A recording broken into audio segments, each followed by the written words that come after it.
Bonjour à tous et à toutes, j'espère que vous allez bien. Ici c'est Olga Lucky One et bienvenue sur ma chaîne qui est dédiée en général au sujet de métaphysique, mais je consacre aussi pas mal de temps au sujet de spiritualité, l'énergie cosmique et tout ce qui peut avoir l'influence sur notre vie via les influences énergétiques. Donc aujourd'hui, on va parler au phénomène assez fascinant, donc vous êtes peut-être au courant déjà. On va avoir l'éclipse lunaire qui va tomber aussi sur la journée de la pleine lune cette année. Donc ça va tomber le 18 septembre. Pour certaines régions, en fait, certaines régions de la Terre, ça va être aussi la nuit du 17 septembre, par exemple, aux États-Unis.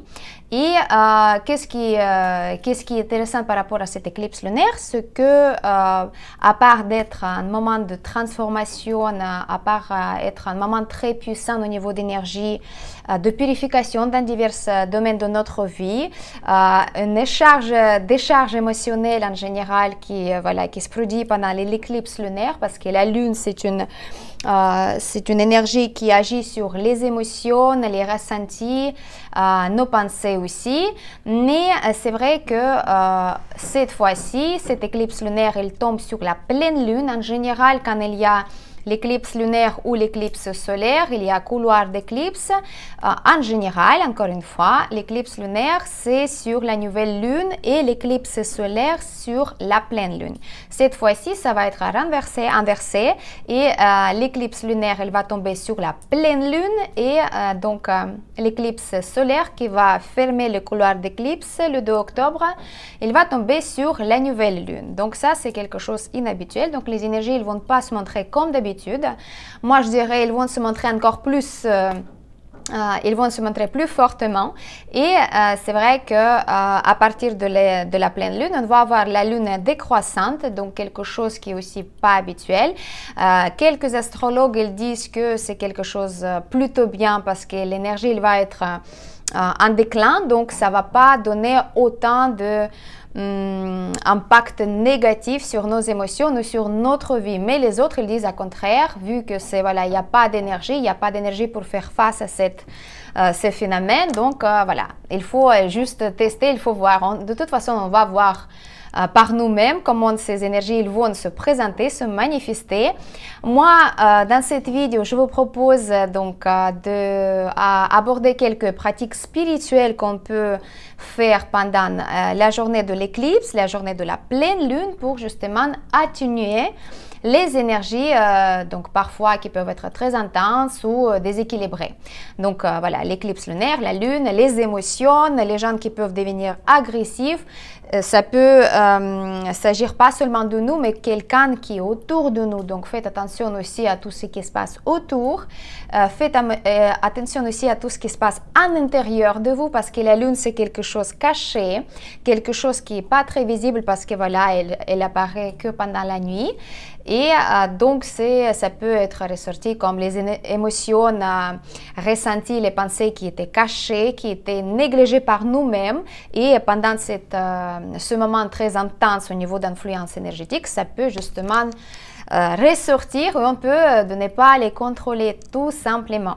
Donc c'est vrai que je vais vous partager aussi quelques pratiques simples, mais aussi qui sont justement conseillées selon différentes traditions qui prennent en considération les influences dans l'éclipse lunaire, y compris métaphysique, bien évidemment, vu que je suis maître en Feng Shui, maître Bazi, donc je suis quelqu'un qui va plutôt faire attention à tout ce qui est la métaphysique.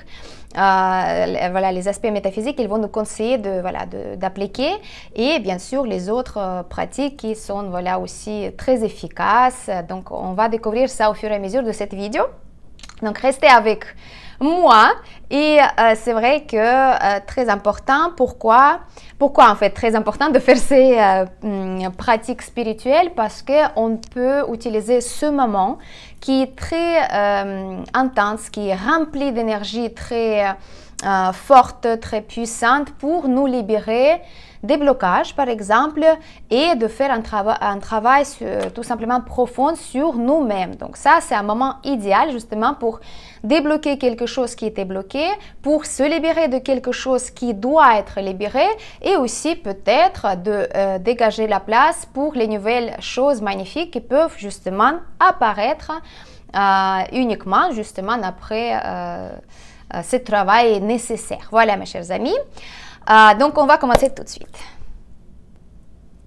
Alors, quand on parle des phénomènes astrologiques, les impacts énergétiques des astres qui nous influencent notre vie, on va se référer à tout ce qui est méditation, le moment aussi de rétrospection pour nous-mêmes. Donc, on peut faire tout simplement en choisissant un moment propice dans la journée, peut-être voilà, un moment tout simplement quand on est calme, quand on peut être n'est pas dérangé par les gens qui habitent dans la même maison ou bien notre famille, ou bien justement voilà, le matin ou le soir, c'est vous qui choisissez, même dans la journée, choisissez à quelques moments pour se concentrer sur vous-même, même de ne pas faire les intentions trop compliquées, voilà, je vis en ce moment cette terrible situation ou bien je veux attirer quelque chose de spécifique dans la vie, c'est même pas nécessaire. Ce qui est nécessaire, que vous restiez avec vous-même dans un endroit calme et consacrer 5 minutes, 10 minutes, voilà, ça dépend comment voilà, vous pouvez gérer votre temps. Pour méditer, ça veut dire que vous pouvez tout simplement se concentrer sur votre respiration et juste surveiller la respiration comme ça vient. Et en général, pendant ces pratiques-là de méditation de respiration, il y a des pensées qui vont venir, qui vont vous donner peut-être les signaux ou les informations, qui est l'essentiel, qui est très important en ce moment de votre vie. Donc ça, il faut peut-être prendre des notes après pour ne pas les perdre, parce que c'est quelque chose qui peut vous donner la signification spécifique. Donc c'est vrai que pendant un éclipse lunaire, déjà les émotions elles vont être un petit peu sollicitées. Donc pour nous, c'est un moment idéal pour se concentrer, faire une petite sorte de méditation, poser peut-être une question à vous-même. Qu'est-ce que je suis en train de faire en ce moment dans ma vie, ou bien comment je peux résoudre cette situation, peut-être un conflit, peut-être avoir une réponse par rapport à les relations ou bien autre chose. Et c'est vrai que c'est un moyen fantastique à rester centré justement. Si vous respirez, si vous justement posez quelques minutes de calme, vous pouvez avoir les réponses très importantes, parce qu'encore une fois, c'est un moment général très important, parce que l'éclipse lunaire, ça agit sur tout le monde qui habite sur la planète Terre. Moi, je vous conseille de faire une visualisation de lumière blanche qui vient de la Lune, tout simplement, parce que comme ça, vous êtes connecté, vous êtes vraiment en parallèle avec les énergies lunaires. Et c'est vrai que vous pouvez imaginer cette lumière envelopper votre corps et vous continuez de visualiser cette lumière, ou bien juste respirer, se concentrer sur votre respiration. Donc vous allez passer 5-10 minutes là, et c'est vrai que la respiration qu'on appelle pranayama aussi dans les pratiques spirituelles, développement personnel, c'est très important, parce que dans la vie de tous les jours, quand on court à droite, à gauche, quand on est toujours sollicité par les tâches, on oublie de respirer tout simplement, et c'est très bien de bien se connecter avec la respiration. Et donc ça peut vous aider d'équilibrer vos énergies intérieures et justement rester sur le moment présent et écouter justement le message universel qui va justement vous être manifesté durant cette méditation. Ça, c'est très bien. Bien évidemment, si vous sentez pendant la journée cette influence très intense au niveau d'émotions, au niveau de inquiétude, l'angoisse, ça peut se passer aussi comme ça. Voilà, connectez-vous à 2 minutes, juste fermez les yeux, faites quelques respirations, posez la question. S'il faut, l'univers il va vous répondre. Sinon, vous allez vous juste calmer et vous ressourcer. Donc voilà, ça c'est la première chose à faire. Ça c'est conseil numéro 1. Deuxième chose que vous pouvez bien sûr faire pour votre maison, pour votre appartement, votre logement, ou bien tout simplement lieu où vous travaillez, par exemple bureau, où vous travaillez, vous pouvez justement faire les rituels de purification. Moi, je vous avais déjà donné plein de fois la description de nettoyage énergétique selon Feng Shui. Donc ça, c'est un nettoyage qui est assez puissant, fort, quand on le fait pour justement purifier notre espace de vie de toutes sortes d'énergies négatives qui peuvent vraiment remplir notre maison, les entités, les esprits, les choses comme ça. Mais pendant la journée d'éclipse lunaire, justement, on peut demander à toutes les énergies négatives qui cohabitent avec nous, voilà, on ne les voit ou pas, c'est autre chose, mais voilà, c'est pas que la réalité physique qui existe, on a plusieurs couches de monde, en fait, si vous voulez, et le monde non visible, il est bien à côté de nous. Donc, s'il y a quelque chose de négatif qui habite à côté de nous, qui aussi était créé par nos émotions, les relations négatives ou bien voilà, nos pensées négatives, parce que ça crée une sorte d'entité négative qui après remplissent notre maison, on peut justement utiliser la journée d'éclipse lunaire de gentiment de demander ces énergies de partir de chez nous pour ne pas influencer votre vie ou vos pensées, vos perceptions, etc. etc. Ça, c'est tout simplement simple, mais c'est vous qui exprimez votre volonté. En général, on dit quand on exprime notre volonté, on utilise aussi la puissance universelle de la nature, donc la lune, éclipse. Voilà, on est obligé de nous écouter. Donc voilà, même si on ne voit pas, après vous allez constater une sorte de légèreté, comme vous avez débarrassé quelque chose de négatif, donc vous pouvez faire les rituels de purification. Voilà, j'espère que c'était assez clair. Donc, mais on peut faire ça pas seulement avec notre maison, avec notre logement, mais aussi avec nous, parce que notre corps, notre aura, elle absorbe toutes sortes d'influences énergétiques, les pensées négatives, les expériences qu'on a vécues, etc., etc. Donc, première chose qu'on peut faire, c'est de purifier nous-mêmes. Donc, moi, je vous invite de trouver un petit moment dans la journée, pourquoi pas, ou bien la soirée, même le matin, c'est vous qui voyez quand est-ce que vous êtes dispo. Je sais que tout le monde s'en occupe, il y a des choses, les tâches, la gestion de la famille, etc. Mais quand même, vous pouvez trouver 10 minutes pour vous et vous pouvez, par exemple, prendre un bain. Un bain qui est une excellente manière de nettoyer les énergies négatives qui peuvent s'accumuler dans notre corps tout simplement et notre esprit, parce que le corps est lié avec notre esprit, bien sûr, c'est notre véhicule dans ce monde, donc il est bien de prendre soin de notre véhicule pour qu'il se débarrasse aussi des choses négatives. Donc, moi, je vous conseille bien évidemment d'utiliser le sel de mer ou du sel d'Epsom. Donc, ça, c'est les substances qui vont aussi travailler dans les couches très fluides énergétiques, et du sel, comme vous savez déjà, on utilise beaucoup et en Feng Shui et dans les pratiques spirituelles, justement, parce que le sel, c'est quelque chose qui va absorber des choses négatives, parce que voilà, c'est un outil, et il va après, on va la jeter, par exemple, elle va être évacuée par les canalisations, on va la remercier de la puissance qu'il nous a donnée, donc elle va nous aider de s'en débarrasser des choses négatives, nous purifier. Donc l'eau avec du sel dans le bain, vous pouvez rester 10 minutes, si possible en même temps faites pourquoi pas méditation, l'exercice de respiration, et justement demander de vous purifier, de vous calmer, de vous donner cet esprit de confiance, de vous ressourcer, de vous ancrer en vous-même, donc avec vous-même. Donc là, c'est quelque chose qui est très efficace pendant les jours comme ça. En plus, ça calme, ça prend aussi tout ce qui est les lymphes un petit peu troublées, on peut dire comme ça, entre guillemets, bien sûr.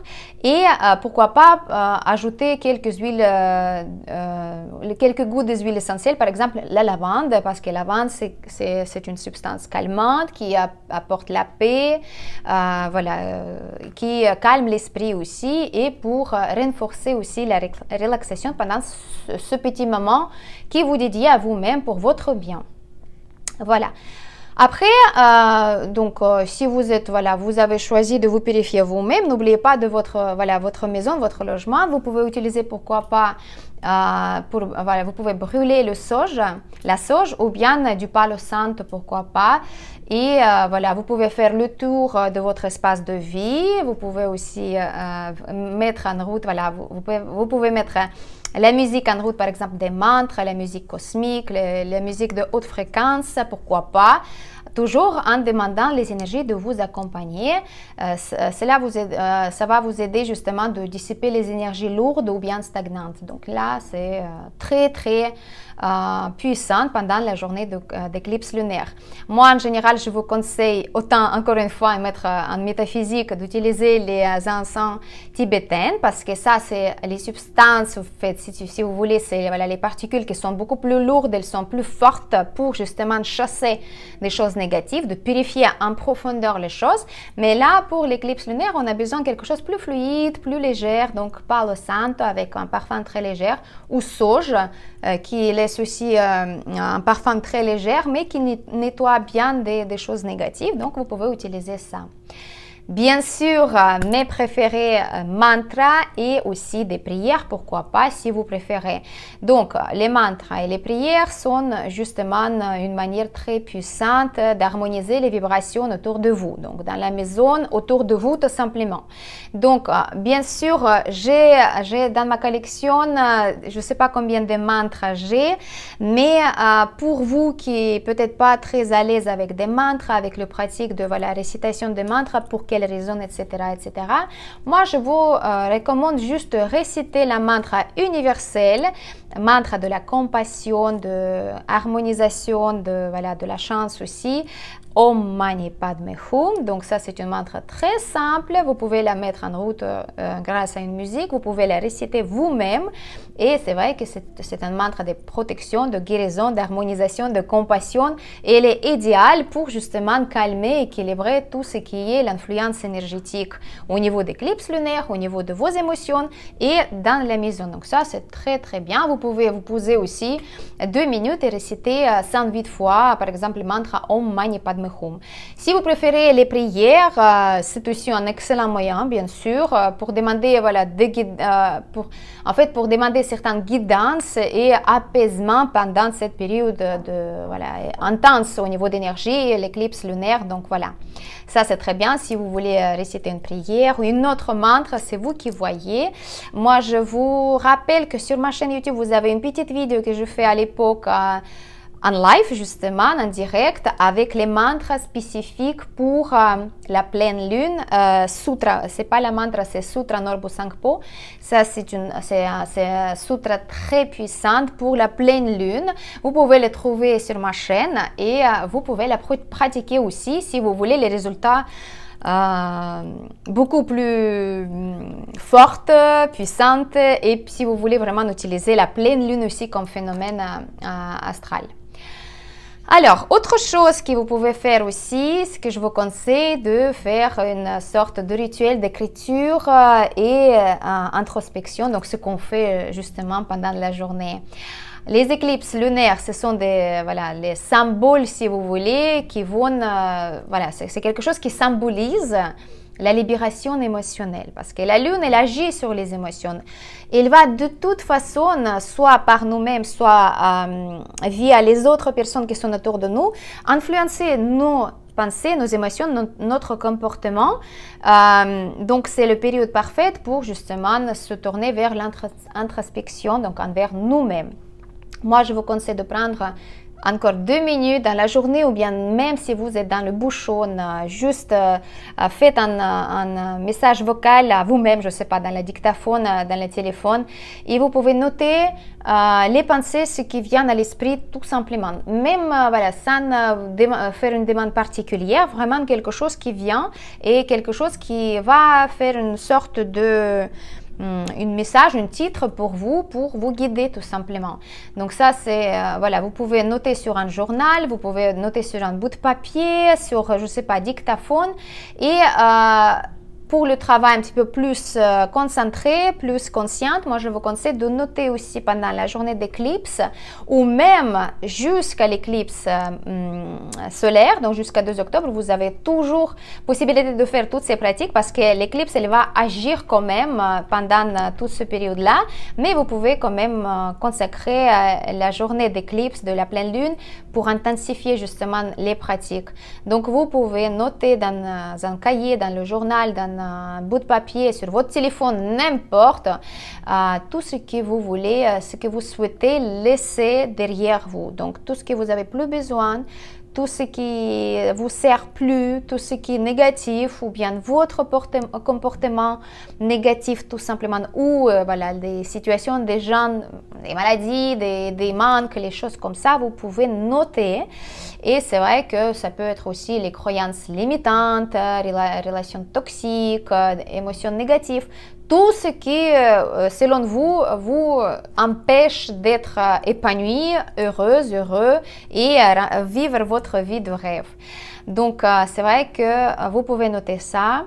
Vous pouvez aussi travailler également sur votre ombre, entre guillemets, bien sûr, votre côté obscur, on peut dire comme ça, parce que ce sont des parties de nous-mêmes que on a peut-être refoulé à un moment donné ou on continue de les négliger, nier en fait, mais ça fait partie de nous-mêmes. Donc quand on est conscient de tout ce qu'on peut représenter, pas seulement un côté lumière, mais aussi le côté sombre, ça fait le yin et le yang. Donc c'est vraiment l'harmonie entre le noir et le blanc, la journée et la nuit, la lune et le soleil. Donc ça, c'est voilà, c'est très important de vous rendre compte quels sont vos comportements qui sont négatifs. Par exemple, les gens, ils ont déjà... Ils ont déjà parlé de ça. Par exemple, ils ont déjà décrit quand vous n'étiez pas agréable ou bien comporté de la manière agressive ou bien négative. Et vous pouvez justement faire quelques notes et vous pouvez justement demander à tout ce qui est l'énergie universelle de vous aider, de vous transformer, de vous justement se débarrasser de toutes les choses négatives ou bien plutôt les accepter et les harmoniser. Ça veut dire que ces choses négatives, elles peuvent devenir votre force. Ça veut dire, désolé, je répète des fois, voilà, c'est les émotions, c'est un petit peu voilà, l'influence d'éclipse sur moi aussi. Donc voilà, je suis désolée, mais c'est comme ça. Donc, c'est quelque chose qui peut devenir votre force. Par exemple, agressivité envers les autres personnes. En travaillant sur l'agressivité, vous pouvez justement comprendre d'où ça vient, quelles sont les racines de votre agressivité, peut-être un comportement agressif de quelqu'un dans votre enfance envers vous. Et ça, c'est une sorte de autoprotection de vous comme un adulte dans la vie de tous les jours. Et vous pouvez justement demander aux énergies d'éclipse lunaire, par exemple, de vous donner la force pour transformer ce côté ombre, qu'il reste aussi la force, mais qui peut être servi, supposons, dans la vie de travail. Je ne sais pas, si vous êtes un commercial, votre côté un petit peu tenace, agressif, ça peut vous aider dans vos affaires pour justement vaincre la concurrence, bien sûr, dans la façon écologique. Donc voilà, travaillez un petit peu sur votre ombre, sur vos faiblesses et vous pouvez justement se rendre compte de tout ce qui était refoulé, tout ce qui était négligé, tout ce qui était enterré aussi à fond de votre inconscience et vous pouvez justement les accepter et les transformer en gardant le respect pour une partie de vous-même parce que voilà, il faut croire qu'on a besoin de tous les côtés et le noir et le blanc. Visualisation et protection énergétique que je vous conseille aussi de se souvenir de pratiquer voilà, dans la journée de l'éclipse lunaire. C'est une technique aussi efficace et vous pouvez justement utiliser la visualisation.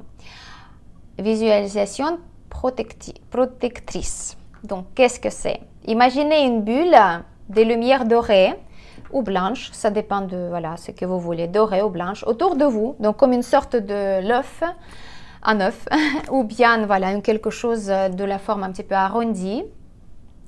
Et justement, cette lumière dorée ou blanc, il va justement, lumière dorée ou blanche, pardon, il va justement entourer votre aura et il va faire une sorte de boule protectrice que j'utilise justement quand je fais quand je crée les amulettes protectrices. Justement, j'utilise beaucoup de ces techniques et je vous conseille aussi là. Parce que ça, c'est quelque chose qui travaille dans les couches un petit peu plus fluides qu'on ne voit pas, mais il existe bel et bien. C'est pour ça les amulettes, ils font aussi cette bulle protectrice autour de vous quand vous portez sur vous. Donc vous pouvez faire ça même si vous n'avez pas les amulettes. Vous pouvez justement faire un champ énergétique autour de vous pendant l'éclipse, justement pour être protégé des réactions négatives des autres personnes pendant ce jour-là, parce qu'il y a beaucoup de gens qui vont être un petit peu déstabilisés, croyez-moi, surtout les gens qui ne sont pas très conscients, pas très éveillés au niveau de spiritualité, d'accord? Parce que chacun a son niveau, bien sûr, mais il y en a beaucoup qui sont, voilà, qui posent pas de questions, pourquoi, etc. C'est quoi les conséquences, c'est quoi les causes? Et c'est vrai que, bien évidemment, vous pouvez méditer et vous pouvez aussi travailler avec vos amulettes, ou bien tout simplement, si vous n'avez pas encore amulette, c'est dommage, mais voilà, voilà, il y a beaucoup de monde qui n'ont pas les amulettes protectrices. Vous pouvez justement utiliser des minéraux, des quartz naturels, par exemple, des pierres naturelles. Même une petite pierre roulée, ça va être très efficace. Vous pouvez justement utiliser les pierres de protection comme l'œil de tigre, tourmaline. Vous pouvez, à contraire, prendre les pierres de l'harmonisation de sagesse, par exemple, quartz rose, améthyste, quartz de roche, etc., etc. Ça dépend de ce que vous avez. Vous pouvez toujours demander aux pierres de vous protéger, de connecter plus aux énergies universelles, qu'ils vous donnent le message et qui vous aide justement d'accomplir les tâches que vous avez voulu faire. Par exemple, se débarrasser des choses négatives, etc., etc. Voilà. Après, qu'est-ce que j'ai noté aussi? Vous pouvez, ça c'est les choses que vous pouvez faire en plus. Vous pouvez faire, éviter donc les excès, notamment dans la nourriture, dans les conversations, et pratiquer le silence. Donc, pendant la journée d'éclipse, faites moins de bruit possible, partagez pas trop vos paroles, donc voilà, pour ne pas perdre déjà l'énergie et pour justement faire une sorte d'ascétisme pendant la journée pour ne pas perdre l'énergie au niveau de paroles. Donc vous pouvez aussi éviter tout ce qui est la nourriture animalière, bien sûr, si c'est possible. Sinon, vous pouvez justement tout simplement réduire la composition de vos plats, par exemple, faire quelque chose de plus simple, 2-3 ingrédients, et pas utiliser les sauces, les desserts après ou l'alcool, bien sûr, on n'utilise pas. Hein. Et c'est vrai que vous pouvez déjà faire de ne pas réagir sur les choses négatives et de ne pas participer à tout ce qui est les disputes, les conversations agressives, ne pas juger des autres personnes, etc., etc. Donc vous avez compris, de ne pas augmenter l'énergie négative par la parole. Et voilà, et ne rentrez pas quelque chose de négatif par la nourriture, tout simplement pour ne pas alourdir votre corps et votre esprit pour passer cette couloir ou bien la journée de l'éclipse mieux possible. Et bien sûr, utilisez encore une fois quelques moments dans la journée pour créer un moment de silence. Coupez les téléphones, coupez la télé, coupez la musique, juste restez en silence. Et ça va être aussi une sorte de méditation qui va vous aider de se concentrer à tout ce qui est universel. Donc, c'est très bien. Après, les offrandes et actes de compassion que vous pouvez utiliser, la journée qui est très forte et chargée pour faire ça. Bien sûr, dans certaines traditions, je ne vous invite pas de faire ça obligatoirement, mais voilà, faire des offrandes ou des actes de compassion durant une éclipse ou bien les journées qui sont chargées au niveau d'influence voilà, astrologique, si vous voulez. C'est une manière d'équilibrer justement les énergies karmiques. Ça, c'est bien. C'est vrai qu'en culture védique, on voit ça souvent. Et puis, c'est vrai que métaphysique, il inspire beaucoup de savoir védique. C'est très important. Donc, vous pouvez déjà aider quelqu'un qui a un besoin, faire un don, par exemple, ou même offrir des vêtements, des choses comme ça. Vous pouvez même acheter une petite bouquet de fleurs et offrir à une dame qui, je ne sais pas, qui vous voyez, ou bien une copine, ou justement votre maman, ou n'importe. Donc, vraiment faire un don, faire un cadeau, offrir les bonnes énergies, parce que les fleurs, vous imaginez, ça fait toujours plaisir. Donc, voilà, vous avez créé une sorte, vous avez créé une énergie positive. Donc, ça, c'est très bien. Donc, les fruits aussi, vous pouvez offrir à quelqu'un, parce que ce sont des symboles. Ça symbolise que voilà, c'est des symboles pour l'univers que justement il va vous adoucir les énergies négatives pendant la journée. Et voilà, et après, je vous conseille, si vous êtes voilà, aussi consciente et puis vous pratiquez aussi, vous pouvez faire quelques postures de yoga. Pourquoi? Parce que les postures d'ancrage, ils vont nous aider justement de canaliser un petit peu l'énergie qui vient du ciel et justement de ne pas perdre un petit peu l'équilibre. Ça, c'est très bien. Vous pouvez utiliser les postures d'ancrage, peut-être faire une ou deux postures comme ça dans la journée, d'arbre, la montagne, le guerrier, quelque chose comme ça. Parce que ce sont des postures qui vous aideront de justement rester centré et stable dans les moments où les énergies sont agitées. Donc voilà, donc ça c'est la logique et vous pouvez bien sûr terminer par une relaxation profonde de Shavasana et encore une fois méditer quelque chose d'agréable et débarrasser de vous des choses négatives. Voilà mes chers amis, j'espère que c'était intéressant et pratique pour vous. Moi je vous souhaite une bonne quand même période d'éclipse et le couloir d'éclipse. Faites-moi savoir si c'était une vidéo qui était intéressante pour vous, si vous avez appris quelque chose d'intéressant, si vous allez peut-être prendre inspiration pour pratiquer tous les conseils que je vous avais offerts. Faites-moi savoir par like, par le commentaire et écrivez aussi quand vous allez regarder la vidéo si c'était déjà passé l'éclipse et comment vous l'avez vécu cette éclipse. Est-ce que vous étiez un petit peu émotif? Est-ce que vous étiez calme ou déstabilisé au contraire? Donc regardez un petit peu autour de vous. Mais en tous les cas, moi je vous souhaite des bonnes journées d'éclipse, que ça vous apporte que le positif, pas les choses négatives. Prenez soin de vous. C'était votre maître en Feng Shui et Bazi personnel, Olga Lakivan. Pour toutes les questions, vous pouvez toujours m'écrire en bas dans le lien de contact avec plaisir et à bientôt.